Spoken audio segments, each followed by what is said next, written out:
and welcome to Finance Conversation. This is the 40th episode of the Merging Life and Money Show, and I am super excited to be here today. For those of you who do not know me, I am your host, Marie-Jo César. I help professional women bridge the gap between life and money by applying the relevant skills and knowledge they need to take control of their finances, manage their money, and understand that they can live their best life with the money they have. If you are watching the replay, make sure to type #replay in the chat and leave me some comments and questions. Welcome, welcome, and welcome. I come to you live every Thursday at 5 p.m. Pacific Standard Time to share valuable information about how to achieve financial wellness and live your life with means and meaning. Today, I am going to talk about your financial readiness for the upcoming year. I am going to look at what you can do now to position yourself favorably as it relates to your finances for 2022. So grab a pen and a notebook, as you might want to take some notes and share them with family members, colleagues, friends, etc., because it is about sharing values that could benefit others. So if you have any questions, make sure to type them in the chat. And if you want to talk to me directly, I will share my contact information a little later in the show. As you may know, the main objective of the Merging Life and Money Show and my very strong why is to empower as many women as I can with what I know about money and finance. So the new year is almost upon us, and my wish for you is to find yourself in a better financial standing than you were in 2021. So let's say hello to a financially healthy 2022. So today I will talk about how to be financially stable and healthy in 2022. And I will focus on three main elements. Okay, so the first thing that I'm going to look at is the emotional side of money, then the practical side of money, and goal setting. So to give today's show some context, let me start by stating that having the right mindset is key to succeeding with your finances in your life. This is super important because whatever you believe you can do is what you can do, and whatever you tell yourself that you cannot do, you are very likely not to do it. So let us begin. The first point I am going to address is the importance of understanding the emotional side of money. Because without awareness, the most important emotions in relation to money, and they are fear, guilt, shame, and envy, will override your rational thinking and drive your actions. So start by examining your values, okay? In so doing, you will understand clearly what matters most to you and why you set the goals that you do. You will also appreciate that the hard choices you must make will become easier when you remain true to your values and your goals. So you must also understand that the decisions you make every day are only partially based on facts and logic, and that the other part of your decision making is influenced by inner drivers that you likely are not even aware of. So by becoming aware of those complex sets of thoughts, beliefs, and feelings that you have about money, you can not only understand how you feel about money, but also why you feel the way you do. And moreover, you can put your feelings about money to work for you in a positive way and prevent them from unconsciously pulling you in an unwanted direction and derailing your best intentions. So, in so doing, you are changing your money mindset. Okay, for you to get ahead, you must forgive yourself for your many past mistakes, learn from them, and keep on moving. Also, you must be willing to change and you must be committed to getting on this journey to improving your finances and to transforming your life. While you are at it, evaluate your circle of influence and rid yourself of the relationships that are no longer serving you. If in a committed relationship, make sure to exercise financial transparency with your partner. Being open with your partner about money makes both of you less stress. Okay, so you must be open about your salary, any debt you may have, how you pay bills, your credit score, your spending habits, your assets, what you plan you may have for money in the years to come. So I should say what plans you may have for money for the years to come, and anything else involving money. Okay, so now let's look at the second point, which is like the more of a practical side of money, and it's a very vast topic. So I try to streamline some of it, and if I need to, next week I will continue. Your finances can make or break you. So having an awareness of where you stand financially is critical. So just as your values influence your financial decision, so do your needs. Okay? So you must have clarity regarding what you need to do to realize your true economic potential.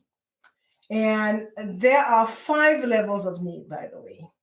So the most basic financial need is income, and it covers basic living expenses such as food, housing, and utilities. The second one, to protect your earning, you must insure against unforeseen events that create setbacks. This requires to take stock of assets, including cash, anything that you own, your health, and securing against loss, theft, damage, and any potential illness.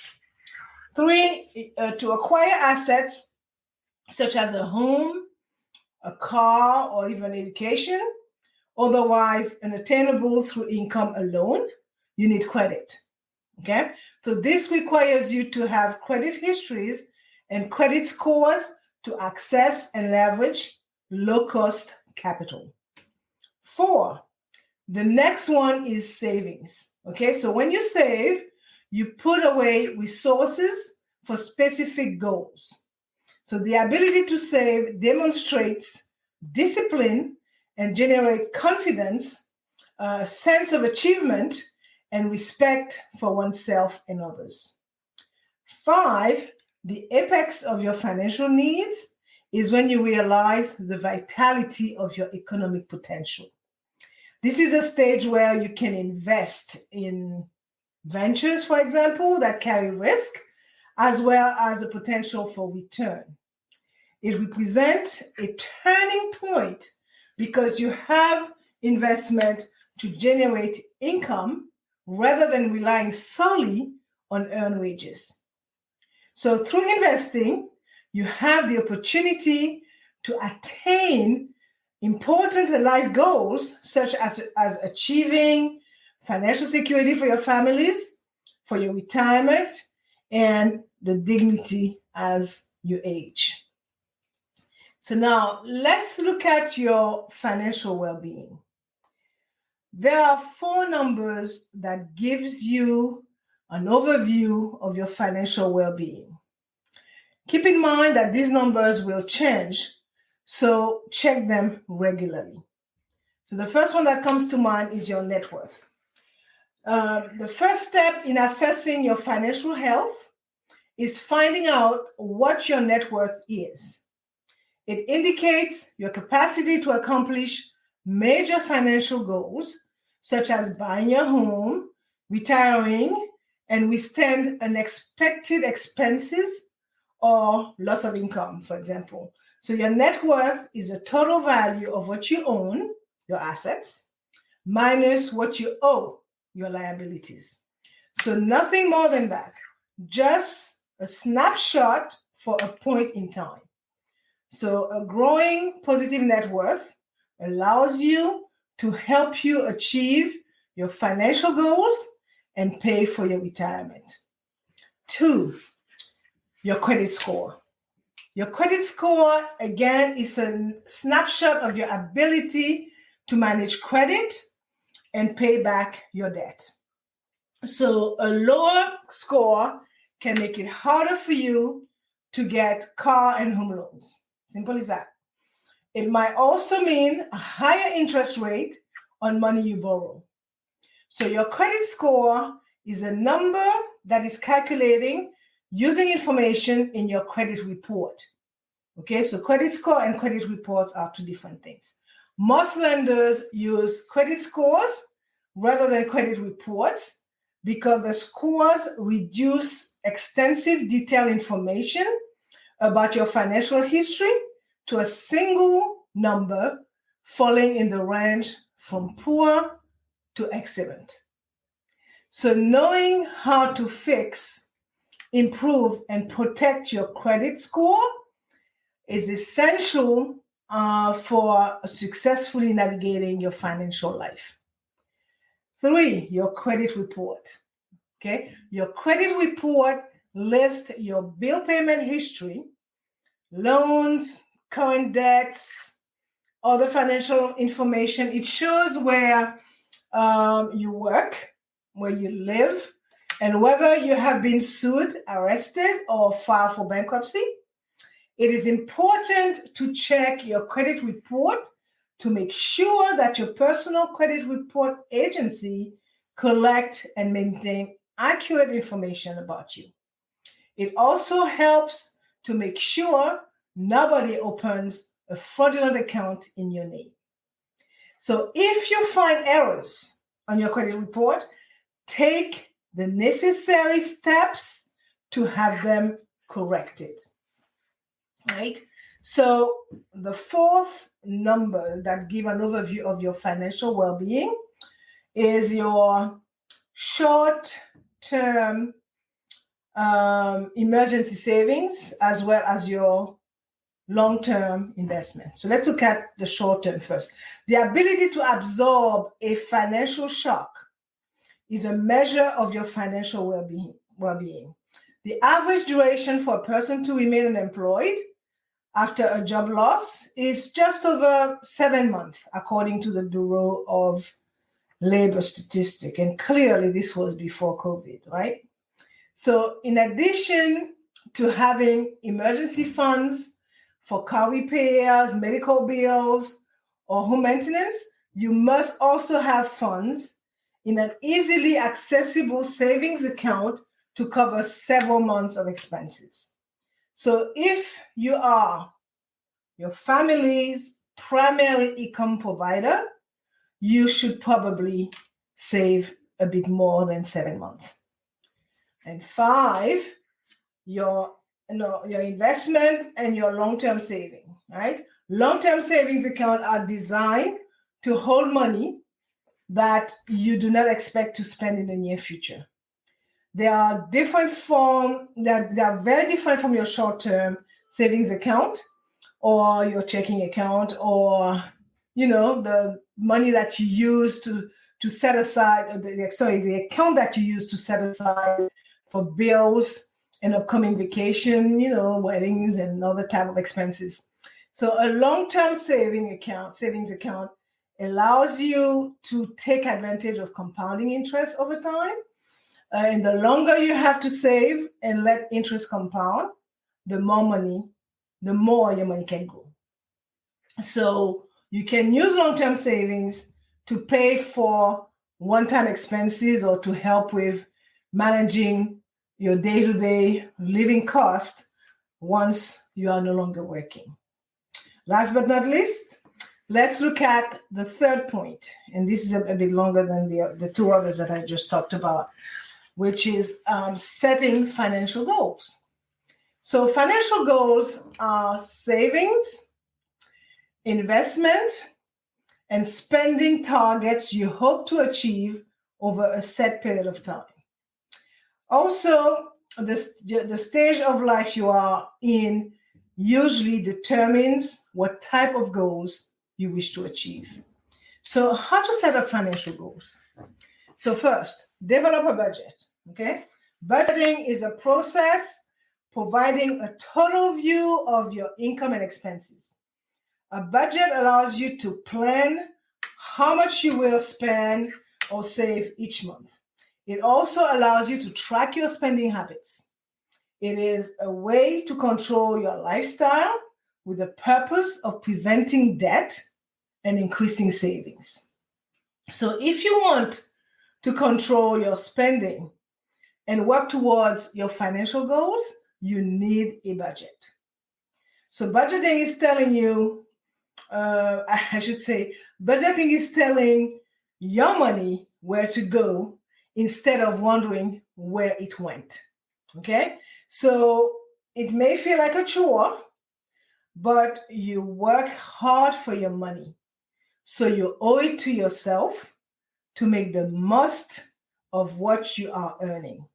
So part of making the most of your money is to be careful not to let so much of it slip out of your hands after you earned it.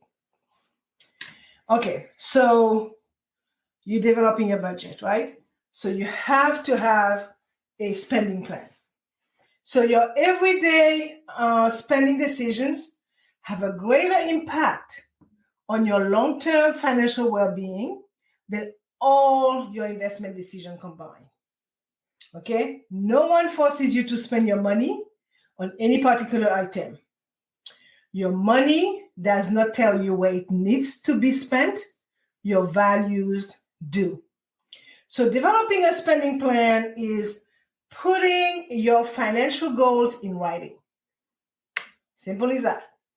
This process makes them more concrete and more achievable. It is a guide that will help you take control of your financial future and ultimately reach your goals. So when developing a business plan, I will urge you to practice mindful spending, right? Understand the difference between your wants and your needs. So mindful spending is an awareness of how your spending supports your goals, your value, and your needs. Okay, so it seeks to maximize happiness and satisfaction from all spending. So by realizing what are your wants and what are your needs, you will be able to cut some unnecessary spending and improve your financial situation. So here are ways you can lower your spending by telling the difference between wants and needs. So be happy with what you have, okay? Do not let your needs turn into wants. Think before you buy and wait before you purchase. So evaluate what you are currently spending money on, because at the end of the day, it is all about being realistic with your spending and your income. And you should never go into debt for something you do not actually need in order to survive. All right. Also, plan for major expenses. Only borrow what you can afford. Okay. So if you want to borrow some money, be sure you can afford any new monthly repayments on top of your current outgoings. Okay. Knowing exactly what money is coming in and going out each month will help you work out whether or not you can afford extra credit. Also to help you auto pay your bills. Okay, auto pay can be a good thing if you are committed to stay on top of your finances and have some wiggle room in your budget. Now, if you had a good handle on your spending, and you are confident that you will not overdraw your account, then autopay is a solution for you. Now, if you're not sure, think long and hard before you do that, because you don't want to be having to pay overdraft because you don't have sufficient money in your account. In setting your financial goals, you must also develop a savings plan. So the rule is spend less than you earn. Okay? It sounds so simple, doesn't it? Yet there are many people out there burying themselves into debt, right? Meaning that they are spending more than they earn, or living purely paycheck to paycheck, meaning spending exactly what they earn. Let me also say that it is possible to confuse spend less than you earn with don't spend money you don't have.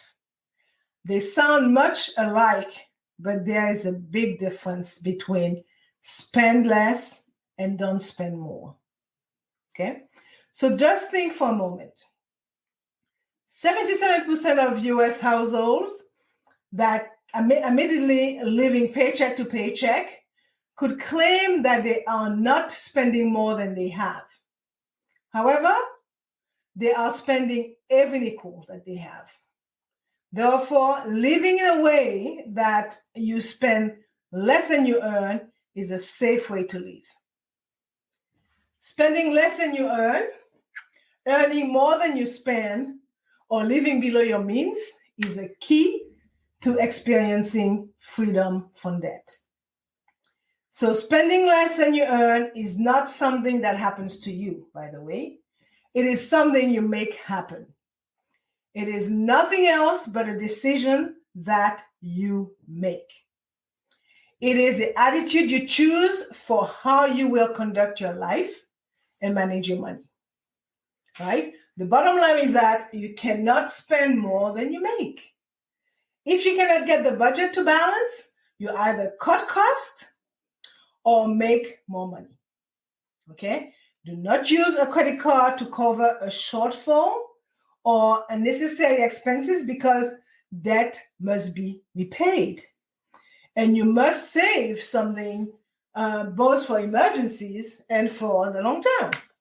So making a serious commitment to spending less than you earn will be the first giant step you take towards finding financial wellness. Also, in developing your savings plan, consider automating your savings, okay? Put your finance on autopilot and watch your saving grow. Remember, saving is a habit. Either you get into the habit of saving and have something in the future, or you don't. Okay? So consider also paying yourself first. Saving money is not easy, but it is essential to achieving financial wellness and securing your future. So one of the best and easiest way to save money and start a strong retirement income planning program is to pay yourself first. So every time you receive a paycheck, save a percent of your income before spending money on anything else. Okay? You may choose to have your bank automatically transfer a certain amount of money from your checking account to your savings account every month. This way, you do not see the money, so you don't miss it. All right, so I believe that I covered quite a bit here so far. So I'm going to wind down and sum it up. And it's a lot more that I like to cover, and I will probably continue next week. So today I talk about your financial readiness for 2022 and focus on a few aspects of it, like the emotional side of money, the practical side of money, and your goal setting. So I'm going to leave you with these last thoughts. It is important to review your financial information regularly, okay? It is easy to receive bills or statements and simply file them away without reviewing them. Take the time to review your bills and bank statements, okay, to monitor your progress toward your goals. Okay, this will help you spot any potential error that may cost you money. Believe it or not, many people choose to manage their finance in a reactionary way, meaning when something goes wrong. This is a big financial mistake that can affect you and your family's financial security. So make a point to actively manage your finances, as it will help you rest easy, knowing that you are not leaving your future up to chance. Okay?